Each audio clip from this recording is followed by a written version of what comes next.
Казвам се Мариан Добройо и съм от Румъния. Казвам се Клаудио и работя в Германия от 3 месеца.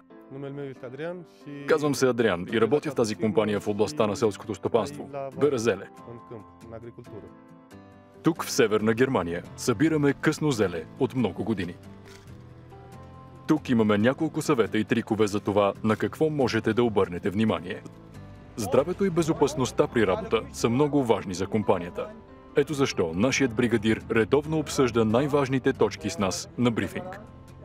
За да се предпазим от мокро и студено, винаги носим здрави работни обувки или бутуши, дълги панталони, връхни дрехи с дълъг ръкав и, ако е необходимо, дрехи за дъжд. След това караме заедно до полето с зеле. Но за наша безопасност винаги слагаме предпазен колан. Коланът ни предпазва от сериозни наранявания в случай на инцидент. В зависимост от това как ни разпределят, има различни начини на работа по време на беритбата. Тук бригадирът ни дава съответните инструкции.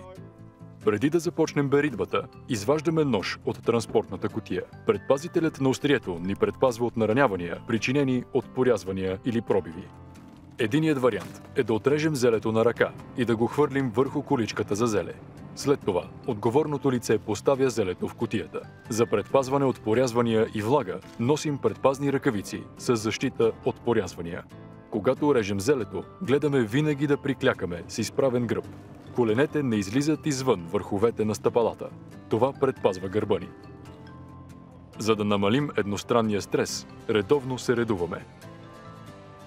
Малките упражнения за балансиране могат да помогнат за разхлабване на повтарящите се работни процеси. Друг вариант за прибиране на реколтата е използването на транспортна лента. Винаги трябва да сме на платформата, отстрани или зад превозното средство, за да се избегнат инциденти по време на шофиране. Когато не режем, нашите ножове винаги са закрепени с предпазителя на острието.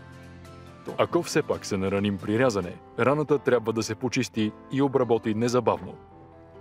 Нараняването също се документира. Преди да отидем на почивка, измиваме ръцете си. Почивките са част от работата. Най-добре е да прекараме това време на сянка или под палатката, за да се предпазим от влага и топлина. Независимо от времето, е важно да пиете достатъчно. А когато си по-дълго време на полето, е добре да хапнеш и нещо. Когато кашоните се напълнят, те се връщат обратно в фирмата с трактора. Този може да се управлява само от обучени хора. Преди да тръгне, шофьорът проверява обкръжението си. След това кутиите се транспортират до компанията. Навсякъде във фермата има превозни средства. И пешеходците, и шофьорите трябва да внимават един за друг. След като пристигне, шофьорът слиза назад от трактора, като се държи с две ръце. Това е най-сигурният начин да избегнете често срещани наранявания, като например усукване на глезена. При обработката на зелето носим средства за защита на слуха, предпазни обувки, както и предпазни ръкавици за защита от порязване. Първо откъсваме с нож стъблото на зелето. След това премахваме външните листа с въздушна дюза. За да не се подхлъзваме, редовно се отстраняват падналите листа. Можете също така да намерите повече съвети за сезонна работа в Германия на уебсайта www.agriwork-germany.de. Харесва ми, че имаме добри машини. Градът тук е много красив.